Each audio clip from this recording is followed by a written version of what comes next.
From the Oklahoman newsroom, it's time for another Thunder Thursday. It's a playoff edition. The playoffs are here, guys. Hard to believe, but it is true. I'm here, Jenny Carlson, in the studio with our Thunder coverage team, Eric Horn, Brett Dawson. Guys, the regular season officially over, as I said. And before we get to the playoffs, we'll talk about this matchup with the Rockets. But obviously, a lot of talk about Russell Westbrook, his MVP chase, his triple-double record. Obviously, on Wednesday night, we saw Oscar Robertson in the house for the game, for a pregame recognition. Eric, the scene, the hype, delayed the start of the game, all the things that happened. Was that have any bearing on what Russell Westbrook may do in this MVP race? Well, I think that it certainly doesn't hurt. You know, you're continuing to keep Russell Westbrook's name associated with the MVP over these last few days of the season. I think that most voters have probably made up their mind even before Westbrook went on this crazy tear for the last week. But Westbrook certainly has the momentum. Just being associated with so many endorsements from Jason Kidd to Oscar Robertson to players across the league in the past 2 weeks, it would seem that the weight is shifting toward Westbrook in terms of him having some favor in terms of the MVP from a national standpoint. I don't know necessarily with the voters themselves, but from the people talking on Twitter, the people talking around the league, from coaches to players, and that can't hurt, certainly. You know, Brett, it makes me think that the triple-double record, the triple-double average, that may not win him the MVP, but as Eric said, the attention that continued to give him, and people were watching, and they saw the big shots, and they saw the wins, and those sorts of things. Does that ultimately play into this whole thing? I think so. I think the big shots, the clutch plays, the shots he made down the stretch of games, the game-winning shots, the one in Denver, I think those are the kinds of things that win you the MVP. They're the MVP moments. And they're also a sense of, I think those are the plays that give you the most sense that he has elevated a team that without him wouldn't be anything close to this. And I think his strongest case for MVP is look at what this team was without him and look at, you know, I had a fan send me a blog that he wrote, and he put this really well. People are going to talk about James Harden's wins, but this MVP vote might be about loss. It might be about what the Thunder lost in Kevin Durant walking away. It might be about what people expected them to lose, and he kind of helped them overcome all of that. And I do think it's, you know, somebody said this week, and I think it was Matt Moore from CBS, it's the season of Westbrook no matter what happens. And the MVP vote, you know, all these things might not add up to win it for him. It might be that it's going to depend a lot on who's third on ballots and who's fourth, and it's going to be, I think, a very close race. But when people look back at this season, it's going to be the Westbrook season. That's a great point. Yeah, votes, by the way, you guys know this, obviously. MVP votes, as all the other postseason awards do on Friday, right before midnight, I guess. So voters still have a chance, but You finished? Are you finished? No. I've got certain ones made up, but I haven't gone through the entire ballot just yet. But as you know, we've got a lot going on with the series coming up and trying to wrap up the regular season. But I've got an idea of some of the votes and still have to figure out some other ones. Because you've got Coach of the Year, Rookie of the Year, Defensive Player of the Year. All NBA. All defensive team, all rookie. Yeah. So lots of things to factor in there. But this scene last night at the peak, guys, I want to dive into that a little bit more because, we found out Oscar Robertson was going to come, was going to be part of something. Was it about what you thought it would be, Brett, or better? I mean, what was sort of your feeling about the whole thing? Probably, Eric reported early, I think like late after the game in Minnesota, right? And so we knew it was going to happen. I wasn't sure exactly what to expect. I thought they handled the moment really well. Billy Donovan talked about this last night, that it was an organizational moment, and it was an organizational decision to sort of take that moment and take a beat and sort of recognize what Russell Westbrook had done. They had so many people out there, his teammates, the coaching staff, Sam Presti was out there, Troy Weaver. I think it was important to them to do that, and I think they handled it really well. The video was really impressive. It was really kind of stirring. It got really loud in there. Oscar Robertson, there was a lot of pandering. Oscar Robertson called him the MVP at the end. Russell Westbrook said the fans are the best fans in the world, and that got everybody really excited. But the end of that is really loud. I went back and watched my video, and he's just the end of Westbrook's little speech is drowned out completely by the crowd there. So I think it was an even more sort of lively moment than I kind of expected it to be, and it was a cool thing to see. Yeah, and that video, we can do a little plug for what we're working on for the weekend for Sunday to preview this series with these two MVP candidates. The momentous nature of what Westbrook has done, and that was reflected in that video, which I thought was really interesting, that they really reflected on, you know, these great historic seasons, and how, when you think about it, in another 30 years, 40 years, 50 years, we're going to be watching video of Russell Westbrook hitting that shot in Denver, of, you know, breaking these records, throwing that past Samaje Christian in the corner. We're going to be seeing this, Eric, in you know, for a long time to come. And I think that's part of his MVP argument, to be frank. It might not be a particular part of it for me, but I think for a lot of people that I've talked to around the league, they're considering, you know, nobody's done this in 55 years. This is history. This is something that needs to be acknowledged, and this is something that we're going to remember when we look back on this season. Not necessarily who won the MVP. If it isn't Russell Westbrook, we would remember Russell Westbrook's feats, and I think that goes into a lot of people's MVP argument. It's interesting, yeah, and you know, as we've talked here and in other places, Oscar Robertson's triple-double year, which they weren't really keeping assists then, like they do. I mean, and there wasn't a triple-double, like that didn't exist.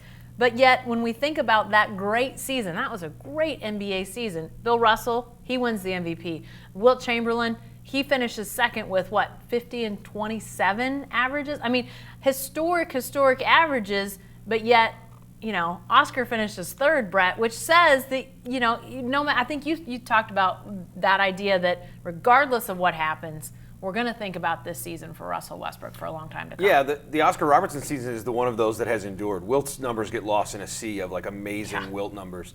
But Oscar Robertson's season has kind of evolved over time to represent something that it didn't represent at the time. I talked to Wayne Embry this week, one of his former teammates, about some of the comparisons, and really interesting comparisons. You'll be able to read about that in Friday's Oklahoman. But some interesting comparisons between the two guys, some similarities between Oscar and Russell. But what was very different is they're just the phrase hadn't been coined, and they didn't think about it in those terms. They didn't think about, I got to make this shot so he gets 10 assists. Now, they did think about, I got to make this shot because Oscar would light him up if they didn't. But it was a different sort of vibe. They weren't thinking about the numbers in the same way. This season has reflected really back on that one, and I think that's been one of the cool things about it. It's made people realize how great that Oscar Robertson season was in a way that I don't think people did at the time because nobody knew. Yeah, and still very lacking of any video. You can't really go watch a whole Oscar Robertson game from that unbelievable season, or any of those other guys for that matter. Westbrook having such a historic season, we want to tell folks that in addition to that Sunday preview section, in the Friday Oklahoman, you'll get a special Russell Westbrook poster just for fans, just for readers. So be sure to pick that up. Be sure to check that out. Again, the season of Westbrook, the season of the triple-double. Everybody wants to remember that. We will remember it regardless, but a cool thing on Friday there in the Oklahoman. Guys, let's talk a second about this season. We're wrapping up the regular season. 47 wins for the Thunder, which in a lot of NBA cities, that's a nice win total. But around here, 50 plus has become kind of a norm. So, Eric, should the Thunder season, should this be considered a success considering the 47 wins regardless of what we see over these next couple weeks in the playoffs? I'd say so. If they perform poorly in the playoffs, say they lose in 5 games or they get swept, I think you could probably go back and reevaluate how you consider this season. But it has to be a success from the standpoint that you're 9 months removed from losing Kevin Durant. You had this tremendous run by Russell Westbrook that kept you in the national spotlight and kept you relevant. And considering how young the team is right now, to be able to go into the playoffs with 47 wins when I had them at 43 to start the season, I think Vegas had them at 43.5, something like that. I'd say it's probably has been a successful season for the Thunder, and when teams typically lose a top 5 guy like Kevin Durant, they make a decision to say, all right, let's go ahead and tank and let's get this thing going towards rebuilding as quickly as we possibly can. But they're rebuilding around Russell Westbrook. They had the luxury of having a guy like Russell Westbrook still in the stable, and that's helped them get to where they are now. And I'd say it's been a success in particular because of Russell Westbrook and all the great things he's done. Yeah, and they didn't know what this would look like, Brett. They didn't know what exactly a Thunder roster with Russell Westbrook at the helm, what that was going to be and how that was going to play out. This guy plays at such a high level. To have him still at that level through, he played 81 games, 81 of the 82, and to go that high octane, I don't know if even people inside the organization knew for sure what this team would look like. As Eric said, you have this roster built around 2 superstars. Yeah, Westbrook's still a great talent, but that changes a lot when you don't have that shooter like Durant out there. Yeah, they had built a team that had a lot of defensive specialists on it, a couple of offensive specialists, although Alex Abrinas probably wouldn't be here if Kevin Durant was. Right. So you had a bunch of guys it was built to play defense and rebound and let Russell Westbrook and Kevin Durant take care of that offense. Suddenly half that offense is gone, and so what are you? And they did go in without a great sense of it, and I think this year was, this is year 1 of the new Thunder. This is a whole different thing. So this is starting over not from scratch, because Russell Westbrook is such a great piece to have, but it is, this year will color what they do going forward. They will look through this lens in terms of what does it look like to have Russell Westbrook as the centerpiece of a team? What kind of pieces need to fit around that? And so they didn't start out this season with an idea of exactly what that would be. They got that idea as the season progressed. So as they go into the offseason, they have a different view of it. But they had to get that. So this really is the very first building block in a pretty long process. And what we know of the Thunder, it's going to try to get back to title contention quickly, but it's also going to try never to bottom out. It's going to try to always be a pretty good team. And so it's just a whole different process. This year started something totally different. So to me, to get to 47, that is above the Vegas over under 43.5. To make the season sort of, the NBA season was kind of this year of Westbrook. Yeah. To have that happen, kind of overshadow the Warriors in a way. I think on every level, it's pretty successful for them. Yeah, and guys, Eric, you brought up the point about the youth of this team. I think the Thunder's one of 10 or 11 teams in the whole league that's under the age of 26 average, I think is the number. But if you look at the West, it's all older teams. Teams that do well in the West tend to be teams that are veteran. In the East, it's a little younger. You see teams like Toronto, Boston, those sorts of teams. But in the West, it can be hard, Eric, to win games, and yet the Thunder has found a way. I think you have to go back to Westbrook, but it does have guys that, with Westbrook, even young, have been competitive in the West. That's pretty impressive. Yeah, it is, and you also have to look at it from this standpoint that Westbrook's probably gotten them out of some games that they frankly should have lost. Sure. And particularly on the road, where the Thunder hasn't been a good road team, in part because of that youth. The youth, the young guys and the inexperienced guys, their home and road splits are very drastic.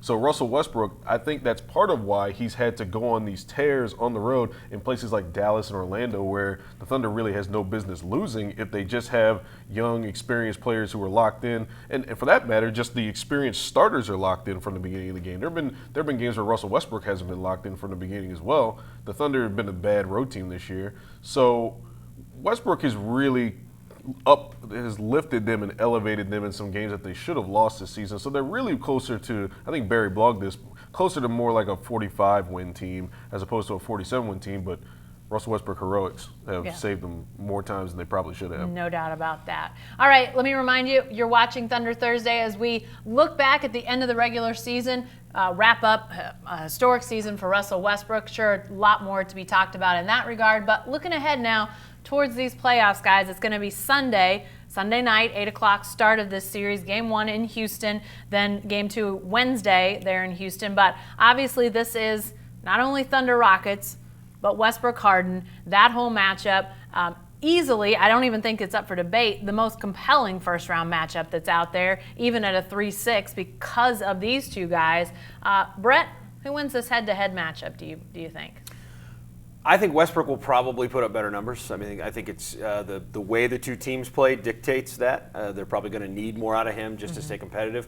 If he's not the better individual, the Thunder's probably in some trouble, because I think the Rockets can sustain, having some bad games from James Harden. There's also not a comparable defender to Andre Robertson on the other side, and so there's really nobody who's going to give Westbrook the kind of trouble that Robertson can give Harden. I don't expect that Robertson is going to shut down Harden over the course of a series, but at least you have a guy who one-on-one can give him some problems.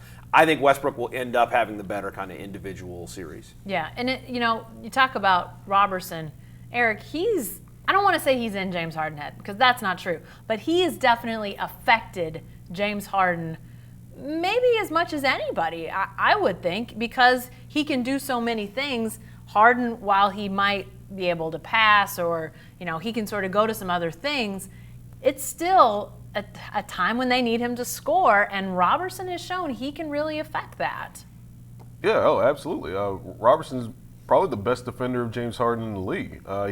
He's really held him, and not necessarily held him, and Billy Donovan has said this before, you don't really hold a James Harden or lock down a James Harden, you just make it difficult for him. Mm-hmm. And Andre Robertson is one of the elite defenders in the league. I think a lot of his all-defensive team case is going to be built around the work that he's done against James Harden this season. Mm-hmm. And for Robertson to be 100% going into this series is critical, because he has to make things difficult on James Harden and get the ball out of Harden's hands, make Harden take some contested shots. Harden's going to get his points. He's going to bait Robertson into fouls in certain situations. He's really good at baiting guys into fouling from three, the same way Russell Westbrook is. Harden's going to get to the line at a high rate, but Robertson needs to hold him to a percentage that is in the 40s range, in the low 40s, the mid to low 40s, to where James Harden isn't just cooking in a pot, James Harden. He's kind of, okay, I'm going to defer to some of these other guys, these outside shooters, James Harden. And that's what's deadly about the Rockets, and that's what Harden's so good at, finding those guys on the perimeter, your Ryan Andersons, your Trevor Arizas, working that high pick and roll with Nene. Nene has destroyed the Thunder this year. He's shooting like 73%. I just looked it up. It's crazy. I'm doing the matchups for the special section, so I'm learning all of these things, or I'm relearning all of these things. So James Harden, and that's part of his MVP case, is that he's made the guys around him so much better and so lethal in those situations. But Andre Robertson's got to do a great job on James Harden. That's imperative. Yeah, the three-point shooting guys, I know that so much will be made of the Harden-Westbrook matchup, and rightfully so. But the Thunder has really had some issues guarding that three-point line. It seems like, I know a lot of people like this matchup for the Thunder, but Eric, you just hit on it. Those other guys that Harden is so helped in so many ways, that has to be a real concern. How does the Thunder manage that? Because you only got one Andre Robertson. Somebody else is going to have to guard the three-point line. It's tough because, as I said about Harden creating for other guys, these other guys can create their own threes as well. Mm-hmm. In the first three matchups, the Houston Rockets didn't have Lou Williams. When he got traded at the trade deadline and came over and played in the last game, he was hitting step-back threes in Alex Abrines' face like it was nothing. So that's not James Harden. That's just Lou Williams just creating on his own and being able to make shots. Now, is Lou Williams going to continue to shoot as hotly as he did in that one particular game, or the same for Trevor Ariza, who was 6 of 8 for 3? Probably not. But at the same time, they have those options. So the Thunder has to have their options ready to counter that or defend it as well as possible. Jeremy Grant's going to play a ton in this series. Alex Abrines is looking really good with his outside shot going into this series, which is critical. Can the Thunder get Doug McDermott going, and how healthy is his knee going into these playoffs? The perimeter guys are going to be there's going to be a big spotlight on those guys, and the Thunder has a lot of young guys who have yet to do it on that stage. So that is going to be really critical for me to watch as well. Yeah, and you mentioned Nene earlier and the work he's done, Brett, against this team. Despite that, I got to think a guy like Enes Kanter is probably going to play fairly sparingly in this round of the playoffs. Maybe he'll play some, but it just doesn't seem like a guy like him maybe has a lot of minutes out there. Yeah, this is a hard team to force big. They're just going to be a really hard team for you to say, we're going to throw Enes Kanter and Steven Adams out there a whole lot together, or one of those guys with Domas Sabonis or Taj Gibson or whatever. It's hard to do because they can put you in so many pick and roll binds. And as Eric said, they've got so many guys who, if you run them off the three-point line, they can sidestep and make one. They can drive and score. They got a lot of guys who are really mobile, good playmakers, and they play very small. The last time they played, there were some injury situations there, but Eric Gordon started at the 3 the last time, and Trevor Ariza was the 4. Mm-hmm. That's a really hard lineup to try to guard with both Steven Adams and Enes Kanter in any stretch. And so you're going to have to play Kanter alone at center probably a lot of the time, and you're going to try to do the things you do with him. You're going to try to power the ball inside with him, and you're going to try to turn him loose on the offensive boards. You want to make Houston try to counter that, but what they're going to do is counter by putting him in pick and rolls, putting him in tough defensive spots. The whole idea of the Thunder going big, that was huge last year in that playoff run, but this is, it's no news to anybody. This is a different roster. Before, you could force the issue if you're the Thunder and say, this is who we're using. Durant's out there, Westbrook's out there, we're using our bigs, we're going, or small, or whatever they wanted to do. Eric, it's different. It has to be situational, and the talent isn't overwhelming. I think that's important for people to remember as these playoffs go on. You can't just say, "Oh, go big here." The talent it's different now. Yeah, and that's been a question for me the entire season. And how is the Thunder going to adjust from having this team that could adjust to any team in the league? Because you had two extremely rare players in Kevin Durant and Serge Ibaka to, throwing guys out there like Jeremy Grant, who, while is a good defensive player, is still nowhere near the caliber of a Serge Ibaka or a Kevin Durant offensively. So even if you had slip-ups on one end of the floor, you could still make up for it by, playing a Serge Ibaka at the 5, playing a Kevin Durant even at the 5 sometimes and at the 4. And Kevin Durant's turned into a really good defender. And I'm going on about Kevin Durant right now. I'm sure Thunder fans are loving this. But it just goes to show how difficult of a task this is to replace what those guys could do. And what we saw from that Golden State series, the Western Conference Finals last year. The Thunder is still working this thing out, and they've done a pretty good job bringing in some pieces that can go up against these small ball terrors, these Golden States and these Houston Rockets teams. And again, as I said, Jeremy Grant's going to be a big part of this series. Yeah. All right. Well, that leads into our next question. X factor. Is Jeremy Grant your guy in this series, Eric? No. Who is it? Sorry, Victor Oladipo. Victor Oladipo is 14 of 30 from three-point range against the Rockets this season. He's having the best three-point shooting season of his career. We've seen him capable of taking big shots and making big shots this season. He's going to have to be a guy that's going to have to make the Houston Rockets pay, because guys like Trevor Ariza are going to collapse off of Victor Oladipo. They're going to sag into the paint on Russell Westbrook, and Westbrook, they're going to make it as difficult as they can on him when he's driving, and they're going to bring that double really quickly. So Victor Oladipo is going to be open, and he's going to have to make quick decisions as to whether or not he's going to pull up for that 3 or drive and get to the line. And this has got to be the guy who has to be what the Thunder thought he was going to be coming in here. He's got to be a legitimate number 2 to Russell Westbrook in this series. All right, X Factor, Brett, who has to be it? I was so sure that Eric was going to say one of a couple of guys that I prepared myself to talk about Victor Oladipo as the guy. Because I thought, no, we talk about Jeremy Grant. But let me throw another guy who we mentioned in brief. Jeremy Grant is the really obvious one. Yeah. He's so important in this series. They haven't played him a ton, and they haven't played him consistently. In the regular season, he get his minutes come and go. I think some of that is saving him for this series and giving you a little bit different look. But another guy who we touched on who I think is very important, Alex Abrines needs to make some threes. You got to be able to keep up with these guys offensively. So you got to make some shots. And I'm not saying he's got to get 25 points a game, but he needs to be a steady shooter the way he's been lately. He went through a stretch where he was really poor. He's kind of rallied from that, and he's got to just be competent defensively. He can't be getting killed at the other end. He's an important guy, I think, just to get some minutes. Doug McDermott is a nice guy to have. He's played, he's got some experience in the NBA. But he's just defensively, this is a really hard matchup for him. Abrines is a little better there. I think it's very important that he plays well. Tell people, guys, this is a 3-6 matchup. It's not out of the question. I mean, an 8 beating a 1, that doesn't happen very often. But 6, they beat 3s every once in a while, right, Brett? Yeah, I think we've had, since they went to 7-game series, I think there have been 28 of those. I think it's been 14 years. 5 or 6 times the 6 has won. And most of the time, the 6 will win a couple of games. It's very rare. Sweeps are more rare than upsets. Okay. You don't get very many sweeps. You don't even really get very many 4-1s. When you look at it in the grand scheme of things, 3-6 is not a big gap in the NBA, and these should be competitive series. All right, speed round before we wrap up Thunder Thursday today, guys. Talking about this series, who gets the first technical of the series, Eric? Ooh, okay. I'm going to go with Russell Westbrook. I think he's due for one. Okay. There's going to be a point in time where he and Patrick Beverley are going to have some kind of altercation, and it might be one of those where they get it simultaneously. But I think Russell Westbrook might yell at a referee or dispute a call or say, "That's BS, man. Come on," and then he'll get his tech and then he'll calm down. Or, I'm not going to say it because this might be Brett's. I already ruined it for him once. Send it telepathy over there. Well, I've got a little bit different answer. I think Westbrook's the really smart choice because the other thing about Westbrook is he's been bottling it up for a while. He knows he can't get one more in the regular season. True. Now his clock has reset. Yeah. His counter's reset. But here's my guess. I think the first technical is going to be Mike D'Antoni, who's going to be pretty upset about some of the calls Russell Westbrook will get, or maybe some of the ones that James Harden, having a really good defender on him in Ron J. Robertson, might not get. Mm-hmm. Plus, it's home. I think Mike D'Antoni might want to send a message early, so I'm gonna throw him out there. By the way, we went about 25 minutes without mentioning Patrick Beverley on this on this Thunder Rockets video. Or his cardigan. Or That's a sweet cardigan. Yeah. First, by the way, first Thunder Rockets game that came out. He's injured. Andre Robertson makes a huge play down the stretch. He kind of walks by the bench.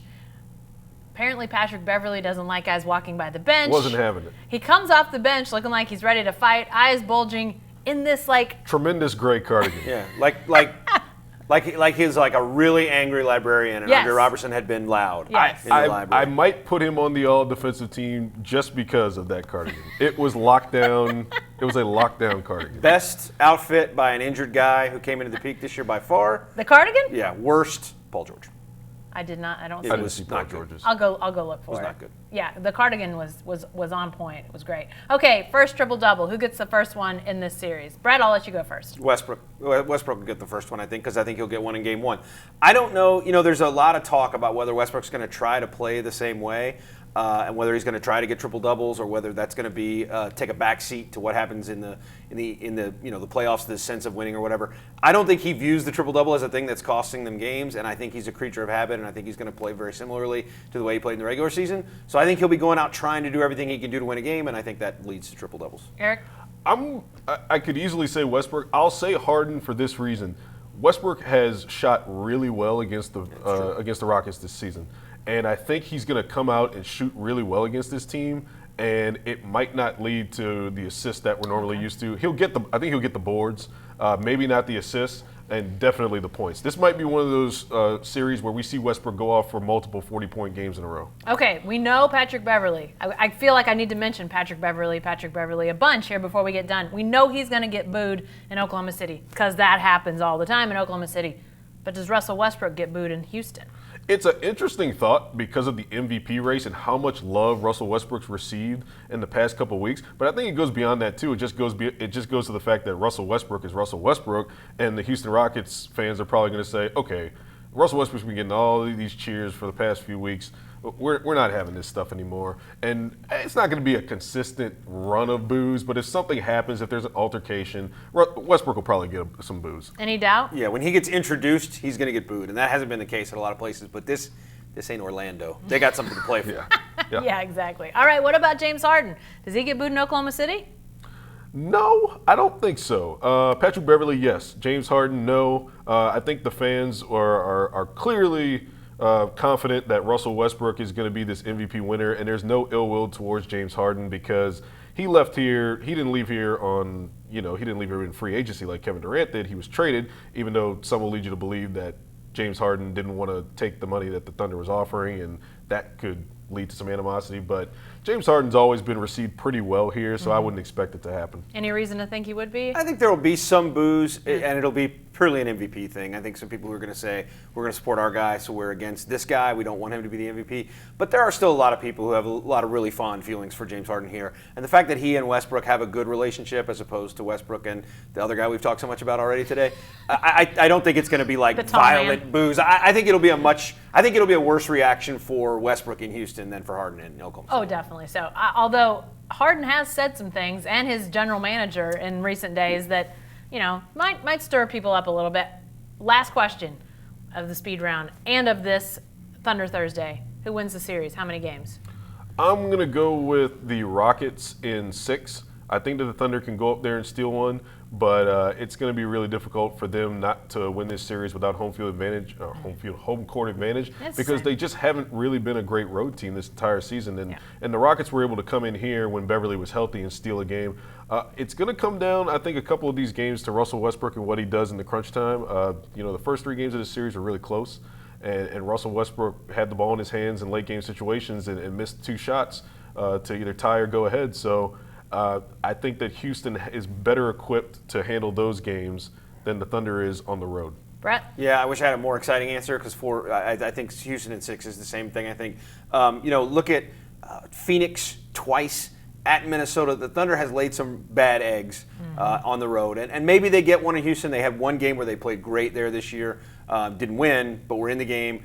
Maybe they can steal a game in Houston, but they just haven't done anything over the course of the year that leads you to believe they can consistently get games on the road in this series. And that's a tough place to play. Houston's a really good offensive team. They roll kind of at home. They can get on big rolls. I think the Thunder are going to win a couple of games at home, but I think it's going to be tough to do more than that. Yeah, I wouldn't be surprised to see it go a full 7, but for the same reason you said, Brett, when you have 4 regular season games and you only win one of those and you get blown out, I just think the body of evidence says that the Rockets are the better team. Now maybe something happens and the Thunder gets going, but I would like to see 7 games just so we can have the longest postseason possible. If they're not going to win the series, let's at least let it go the distance. I'm looking forward to an entertaining series, though. All right, our coverage team will head down to Houston this weekend. You won't want to miss any of that. Remember, Friday, special Russell Westbrook poster in the Oklahoman, and Sunday, special section that sets up this great series between the Thunder and the Rockets. Be sure to stay with the best coverage team anywhere at newsok.com and every day in the Oklahoman.